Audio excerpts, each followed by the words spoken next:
یہ کہانی ہے ایک یتیم لڑکے کی جس کا اصل نام تو کسی کو معلوم نہ تھا، لیکن سب اسے پپو کہہ کر ہی پکارتے تھے۔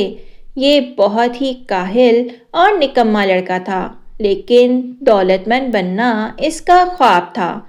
ایک دن جب وہ ندی کے کنارے درخت کے سائے میں سو رہا تھا، اچانک زوردار آواز آئی اور اس کی آنکھ کھل گئی۔ اس نے دیکھا کہ ندی کے کنارے دو بھوتنیاں آپس میں جھگڑ رہی تھیں۔ ایک بھوتنی کالی تھی تو دوسری اتنی ہی گوری تھی۔ پپو کو بھوتنیوں سے ڈر نہیں لگتا تھا۔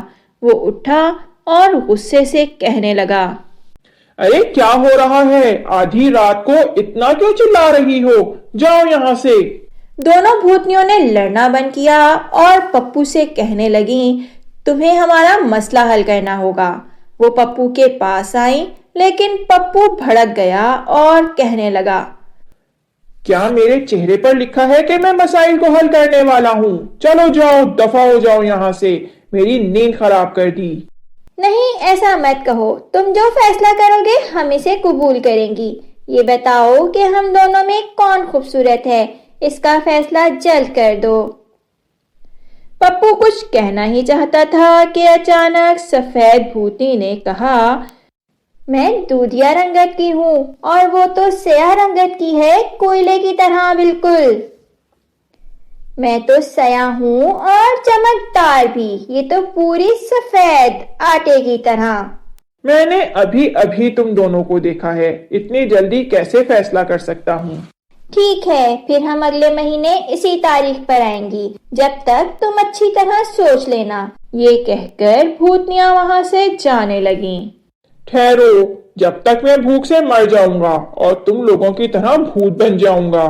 میرے پاس کوئی کام بھی نہیں ہے تو وہاں رہنے تک کیسے زندہ رہوں گا؟ دونوں بھوتنیوں نے کچھ دیر آپس میں بات کی۔ دونوں نے پپو کو ایک تھیلا بھر کر پیسے دیے اور وہاں سے غائب ہو گئیں۔ ان پیسوں کو دیکھ کر پپو بہت خوش ہوا۔ اس نے ان پیسوں سے نئے لباس خریدے اور ایک گھر بھی کرائے پر لے لیا اور پیٹ بھر کر کھانا کھایا۔ اب بھوتنیوں سے ملنے کا وقت آ چکا تھا۔ پھر رات جب وہ ندی کے کنارے پہنچا، بھوتنیاں بھی وہاں پہنچ گئیں۔ اب جلدی سے اپنا فیصلہ سناؤ، پپو نے چڑ کر کہا۔ ارے اتنی جلدی کیسے؟ میں تو صرف دوسری دفعہ تم سے مل رہا ہوں۔ میں چاہتا ہوں کہ تم دونوں کو تیسری بار بھی دیکھوں۔ بھوتنیاں مایوس ہو گئیں اور پھر پپو سے مخاطب ہوئیں، ٹھیک ہے، پھر ہم کچھ دن بعد دوبارہ آئیں گی۔ مجھے شاید دوسرے گاؤں جانا پڑے گا۔ تم لوگوں کو کرائے کے مکان کے مسائل کا اندازہ نہیں ہے۔ میرا مالک مکان گھر خالی کرنے کے لیے کہہ رہا ہے۔ میں زیادہ دن یہاں نہیں رہ سکتا۔ بھوتنیوں نے پھر آپس میں بات کی اور ندی کے کچھ فاصلے پر ایک خوبصورت مکان کھڑا کر دیا۔ اس سے پپو مطمئن تو ہوا، لیکن وہ اور بھی کچھ چیزیں چاہتا تھا۔ اس نے بھوتنیوں سے کہا، تم دونوں نے مجھے گھر دیا، اس کا شکریہ، لیکن روزمرہ کی زندگی کے لیے کچھ پیسے بھی تو چاہیے ہوتے ہیں نا۔ یہ کہہ کر اس نے بھوتنیوں سے اور بھی پیسے لے لیے۔ اب اس کے پاس گھر اور پیسہ سب کچھ تھا۔ اب وہ شادی کرنا چاہتا تھا۔ اسے گاؤں کی ایک لڑکی پسند تھی، لیکن وہ لڑکی پپو کو اس کے نکمے پن کی وجہ سے سخت ناپسند کرتی تھی۔ چونکہ پپو کے پاس اب بہت پیسہ آ چکا تھا، اس لیے اس کے ماں باپ نے اس کی شادی پپو سے کر دی۔ شادی کے انتظامات میں پپو مصروف تھا، اس لیے وہ بھول گیا کہ آج کی رات بھوتنیوں سے ملاقات کی رات تھی۔ جب آدھی رات دروازے پر دستک ہوئی تو پپو نے ناراض ہو کر دروازہ کھولا۔ دونوں بھوتنیوں کو سامنے دیکھ کر وہ سوچنے لگا کہ اگر اس کی بیوی نیند سے بیدار ہوئی تو ڈر جائے گی۔ تم میں عقل ہے کہ نہیں؟ اتنی رات کو آتے ہیں کسی کے گھر؟ پپو دونوں بھوتنیوں کو گھر سے دور لے گیا۔ وہاں پہنچ کر ایک بھوتنی نے کہا، تم نے ہمیں آج تیسری بار دیکھ لیا، اچھی طرح سوچ لیا ہوگا۔ میں اچھی لگتی ہوں، میں خوبصورت ہوں، کیونکہ میں سیاہ ہوں۔ پپو جو کہ دولت مند بن چکا تھا، اس نے بھوتنیوں سے کہا، ذرا اپنے چہرے دیکھو، سفید اور سیاہ رنگ کے سوا تم دونوں کے پاس کچھ بھی نہیں ہے۔ آج پیسہ ہی سب کچھ ہے۔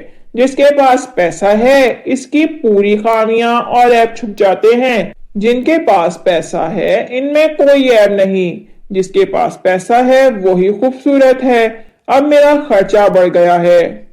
پپو کی باتیں سن کر بھوتنیاں حیرت زدہ رہ گئیں اور بولی، ہمیں اب اپنی غلطی کا احساس ہو گیا ہے۔ ہم نے تمہیں اب تک بہت سارا پیسہ دیا، اب ہم اپنا پورا پیسہ واپس لیں گے۔ یہ کہہ کر بھوتنیاں غائب ہو گئیں اور ان کی طرف سے دیا ہوا پیسہ اور گھر بھی وہاں سے غائب ہو گیا۔